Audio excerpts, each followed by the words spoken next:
આપી દીધું, ખબર પડી? એ આમ લોકોની જો દવા કરે ને તો દુનિયા તરત હાજી થઈ જાય યાર.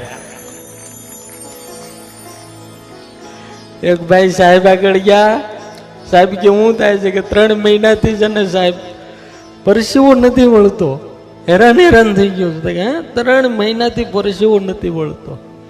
સાહેબ કે કાંઈ વાંધો નહીં, 5 દિવસ દાખલ થઈ જાઓ, બિલ આપીશ ને એટલે હાકમટે આખા ઘરને પરસેવો વળી જાય.